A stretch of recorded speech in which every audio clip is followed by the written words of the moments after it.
Hello and welcome back to Eat Sleep Game. My name is Luke and I'm doing something a little different today. So yesterday PlayStation had their big PlayStation 5 showcase where they announced a bunch of things, including but not limited to the price and release date of their next generation console. So I'm going to go through it bit by bit, give you my thoughts, opinions, concerns and the like. Let's get into it. First up, straight out the gate, pretty strongly in my opinion, was Final Fantasy 16. It was rumoured beforehand that we were going to potentially get a look at it. I personally thought that Project Athea that we'd seen in the previous PlayStation showcase was actually Final Fantasy 16, but hey ho, I was wrong again. But I don't know, there's just something about this. It didn't fill me with a huge amount of confidence. Like, it looked Final Fantasy. It looks like they're going a bit more into their origins, but I don't know. This didn't get me excited. I'm a recent fan of the series. After 7, I've wanted to go back. I've bought all of the games very recently on Steam, and I wanted to go back and play all of them. So I'm super excited to actually get into that. But this one just didn't really do a lot for me. It looks fine. It looks cool enough. It could be really good, but I don't know. It just didn't do a lot for me. Come, Joshua. Your father will be expecting us.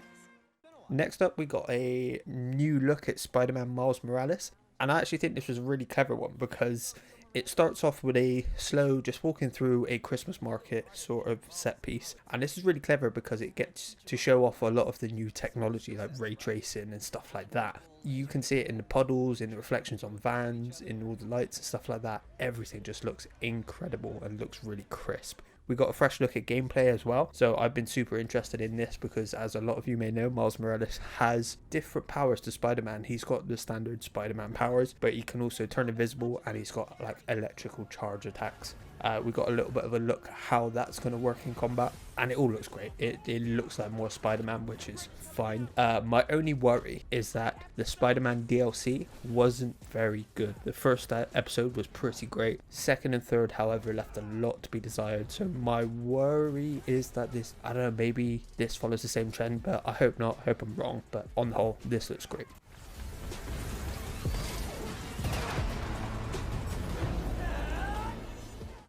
Finally, I've been waiting for 2 very long years for this game to actually be announced. This is Hogwarts Legacy. It's a big old RPG set in the world of Hogwarts. When the leaks originally came out, it looked like it was going to be set in Hogwarts, exclusively just in Hogwarts, which I was cool with. I've wanted a game where you can explore Hogwarts for ages, but you actually get to see a plethora of other environments.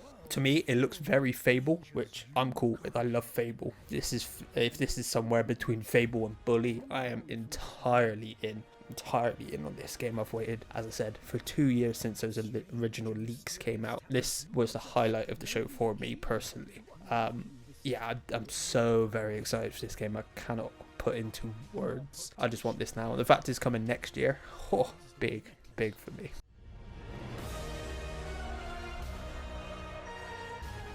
The choices you make now will define the legacy of Hogwarts.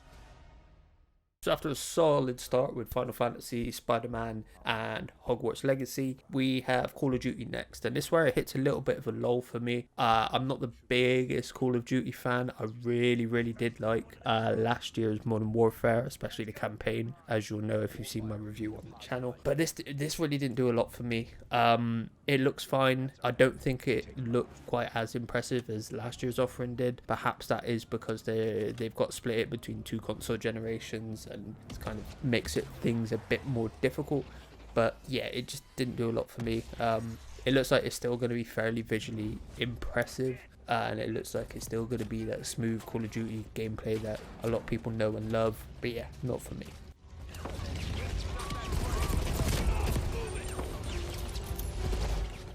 Things pick back up slightly with Resident Evil Village or Resident Evil 8. Again, this is one I'm fairly interested in. Again, I've recently got back into the series after Resident Evil 2 was incredible. I got into Resident Evil 4, which I loved playing that. Really need to go back and finish that and do a video for it eventually. Resident Evil 3 Remake was a big disappointment in my opinion, but I'm still in the franchise enough to be fairly excited for this. It looks really cool. I like the direction they're going in, and there is speculation around this and potentially the previous game that they're actually prequels to Resident Evil 4, which could be really interesting because there's a big criticism of the last game was how it ties into the greater narrative, which it doesn't really from the sounds of it. And there's a bit of confusion around what's going on. Is it completely separate? Is it tied in? Is it not? Like, hopefully we get some answers here, because obviously Chris Redfield is in this. It looks like he's potentially playing the villain, which could be interesting, but we'll find out soon enough. But yeah, I'm fairly interested in this game. I'll probably give it a go when it comes out. Maybe a bit after, depending on the actual date it comes out. If it comes out alongside one of the games I'm more interested in.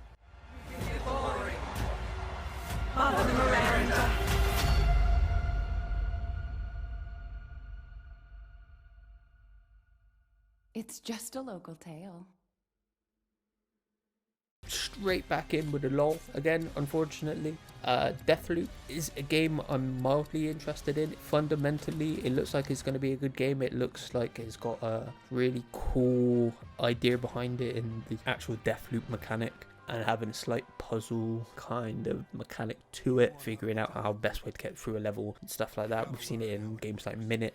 I don't think we've seen it in a big AAA title like this before, so it'd be interesting to see how it translates into a bigger scale and how they can adapt it and make it fun there. It looks like more traditional arcane gameplay of Prey, of Dishonored, which isn't necessarily a bad thing if you're into those games. I did enjoy my time with them, but I never felt motivated enough to play them through to the end. There are games I do want to go back to though, because especially Dishonored, because I do like the worlds they build. So again, this could be a good one.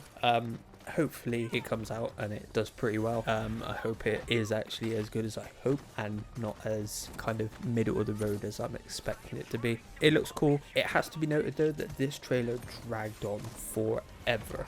Every time I thought it was finishing, it just didn't. It just kept going and going and going. And I think it was especially bad because we'd seen it 2 or 3 times before, and we know it just recently got delayed until at least like March, April, May. So yeah, not hugely enticed by this one.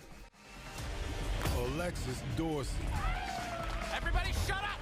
This is my jam. Next up was a bit of an odd one. When it first kicked in, I was like, oh yeah, dope, DLC. Not DLC though, it's Devil May Cry, and it's a special edition, and it's odd because I don't know what's special about this edition other than it's a PS5 version. It's confirmed as a launch title, and I don't know, the trailer just didn't look as good as the game actually does. It was really weird. Like, it still looked pretty good, but I don't know, there was just something really odd about this one. Really odd. It did feel quite slapped together. It did feel quite last minute, as I think Sean on our Game for All podcast mentioned. It felt really out of place. It was a really odd one. It was a really good game. I love it to bits, and I hope this means more people are going to actually pick it up and play it, and it will look even better. But yeah, just really odd one. It came out of nowhere, really out of left field for me. Yeah, not a bad get by any means. Definitely not an exclusive. So, but you know, having it here is gonna tie it to PlayStation for a lot of the viewers. So yeah, more Devil May Cry is good. I'm not gonna pick this one up. I already have it and played it on PC. Yeah, really odd this one. This next one, I feel like I'm one of the very few people I know that are actually excited for this, and this is Oddworld Soulstorm, which is as a lot of you may know, a remake or reimagining, of Abe's Exodus. It looks really cool. I'm really happy with the way it looks. It is a bit of a throwback because there aren't too many AAA games, shall we say, that follow this kind of gameplay loop, that the style of game. Honestly, I'd love this on the Switch. I think this would be amazing on the Switch, even though it is quite a dark game for Nintendo, but you know, they've done dark. But no, this looks cool. I'm quite excited for it. I wasn't the biggest fan of New and Tasty, mostly because of some choices they made visually and audio wise. It didn't quite feel as grimy, as dirty, as as nasty as the originals did, which kind of took away a bit of the game for me. But it looks like this isn't going to be a problem with Soulstorm. No launch date, but I'm in. Wait here. Hey, why the hold up? I could go for a sandwich right Well, now. we gotta get out of here. Come on, let's get out of here. My tummy's growling. This one confused me a little, to be honest. While we were watching it, I said that there was something about this that looked very familiar, and I couldn't quite put my finger on it. Visually, it looked really good. It looked really cool. I liked the aesthetic. But the longer it kept going, I was like, is this Five Nights at Freddy? It is Five Nights at Freddy's. It's a new Five Nights at Freddy's game. It's called Five Nights at Freddy's Security Breach. And I might be alone in thinking this, but I feel like this has missed the boat a little bit. It feels like, even though there is no doubt there is still a large sect of people that love these games, it feels like it's kind of past its time a bit. I hope I'm wrong, because obviously I hope every game does well. I hope I'm wrong, and I hope this is slightly different. I hope this is a different style of game, because it looks like the environment is a lot bigger, and it would be weird to me if the environment was that much bigger and you don't get to roam around it. If this was a BioShock style reimagining of Five Nights at Freddy, I'm in. I love BioShock. I love games like that, but if it is just a Five Nights at Freddy's game, then meh, I'm going to skip it. But it looks really good. Visually, it looks really good. And like I said, the environment looks huge. So it would be odd to me if you were just stuck in that one room with that same gameplay loop. So maybe this is slightly different to what we've seen before. They've done a lot with the series recently. They've got a movie coming. They've got a bunch of books. They've got games. They've got spin-off games. They've done loads. So maybe this is something different. Hopefully this is something different. But at the very least, we're going to get a plethora of great game theory videos out of this game. It was just a glitch. Next up is a big one. This looks incredible, and I'm so excited to play it when it does finally arrive. It's Demon's Souls Remake by Bluepoint Games and Japan Studio. The second these logos popped up, knew exactly what it was. It looks great. It looks so incredible. I love the aesthetic they've gone for. I love the art style. I just love all of it. It looks great. I cannot wait to get hands on with this. There was no release date on it, which is odd because in the live reactions we did, this was one we were certain was going to be a launch date, and I'll talk a bit more about that in a bit, because there has been some news that came out afterwards which we all thought was a bit odd as well, but we'll get to that. It looks incredible. Again, I was quite late to the Souls series. Came in at Bloodborne, loved Bloodborne, didn't finish it. Love Sekiro, didn't finish it. Demon's Souls, I'm going to go in. I love the look of it. I'm all in on these games. They're one of the few where the gameplay is enough. The story doesn't need to hook me. The gameplay loop is challenging enough. It's interesting enough, and the world is interesting enough that I don't need a traditional story to follow. Yeah, all in on this. Cannot wait.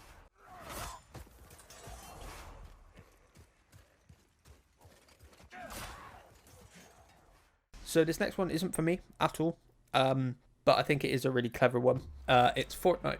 While, again, in our live reactions over on Game for All, this was not something that got us excited at all, but I did think it was really clever because Xbox haven't had Fortnite on any of their showcases. Now Fortnite is going to be associated with PlayStation even more. I do wonder if this means we could eventually get PlayStation characters in Fortnite, which I think would be really cool. Getting to play as Kratos, throwing an axe around, Nathan Drake. They've got a plethora of characters that could resurface in these games. Like Sly Cooper, for instance, would be cool. But no, I think this is a really clever one, even if it's not something that is predominantly for me. So this was one of the weirder announcements for me. This was PlayStation announcing a PlayStation Plus collection, which was framed as a special benefit for PlayStation 5 PlayStation Plus holders. It's not clear if this is something that you will have to purchase at a cheaper price perhaps, or if this is, and this is my thinking and a lot of people's thinking, that it is just if you have a PS Plus account, you get these games to play on day one, which would be great if it is, because that would consist of games like God of War, Uncharted 4, Fallout 4, Persona 5 was in there, lots of games like that. But it is just kind of the messaging around it that's throwing people off. It seems like they are just going to be a PS Plus download, but it's not confirmed, so they're a bit wishy-washy on it, so we're not sure what's actually going on with that. If it is just a straight download, awesome. If you have to pay for them at a cheaper price, fine, I guess, but it doesn't really compensate for the lack of games coming out at launch. We finally got it. We finally get to the end. We finally get what we've been waiting for months at this point. The PlayStation 5 and the PlayStation 5 Digital will be launching on the 12th of November in America, Japan, North America, New Zealand and Australia, and worldwide on the 19th. So there is a slight staggered launch, but not a disastrous one, I don't think. Pricing wise, the prices kind of blew me away a bit. So I expected the PS5 to be the price it is, which is $499 in dollars, $449 in pounds. But the PS5 Digital is one that really blew me away. So it's $400, $399, £359, which is ludicrous, because from all we know so far, there is no difference bar the disc drive between the two. So you're getting a next generation console, 4K up to 8K, all the technical malarkey around that, for less than £400, $400. That is insane to me. That is insane to me. That's undercut Xbox, both here in the US. I believe there are places like Canada where the Xbox is still cheaper, but for the most part, PlayStation have undercut. And obviously it's not as cheap as Xbox's digital, but Xbox's digital console is not as technically capable as the X is. The S is a lot, it's not a lot of difference, but you don't get the 4K, you don't get as much RAM, stuff like that. So the pricing is really, really good. Thankfully, I was able to get my pre-order for the digital. I was a bit iffy on whether I was going to get digital or the disc, so I do still have some disc on the play, but I still have a PS4 Pro, so I went with the digital, went cheaper.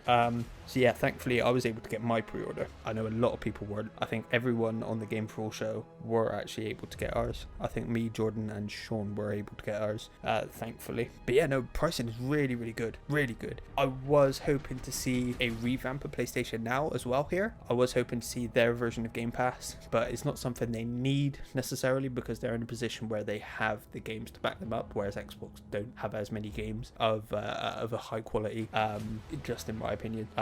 They have some good games, but their flagship games like Halo, Gears and stuff like that have kind of fallen off in the last couple of years, unfortunately. But no, really, really good prices in my opinion.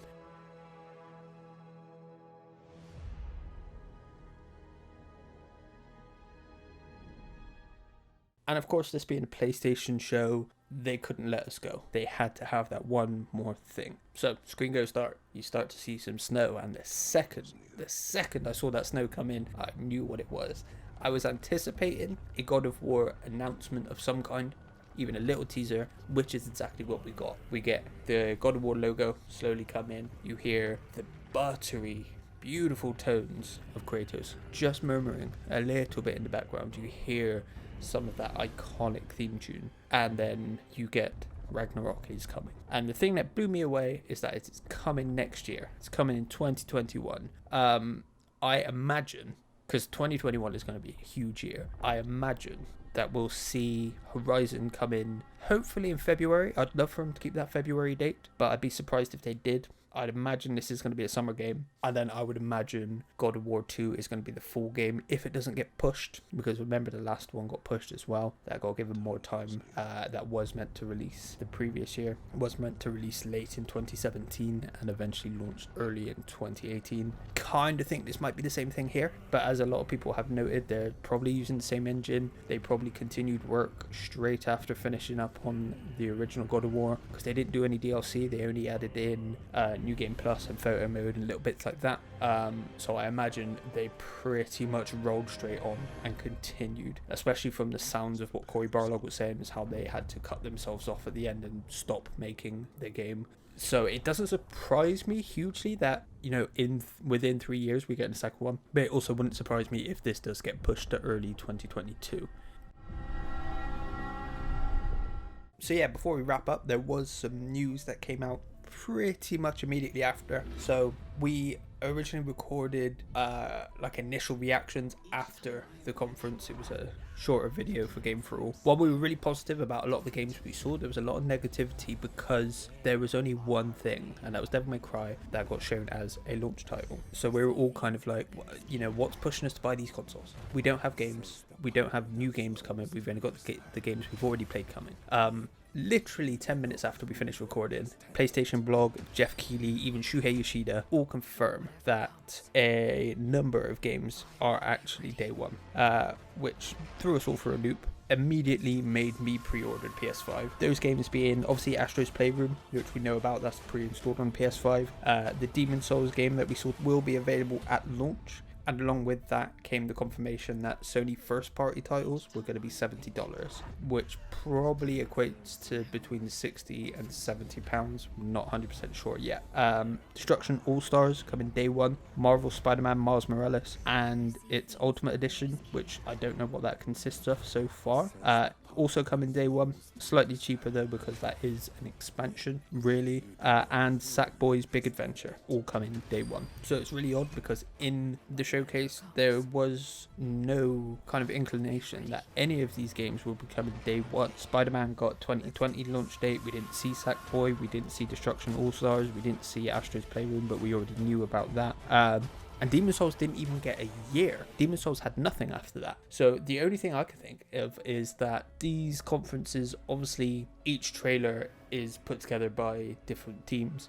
They all obviously got sent to PlayStation, they all got put together, and this was made probably about a week in advance, maybe. And obviously you have to time it, you can't just put it up, go live. You know, it has to be put up previous to it going live. So perhaps confirmation came in of these games from their studios being like, cool, yeah, we can put these out on day one. It just wasn't in time for them to actually confirm it in the showcase, which was really odd. But at the end of the day, we are getting these.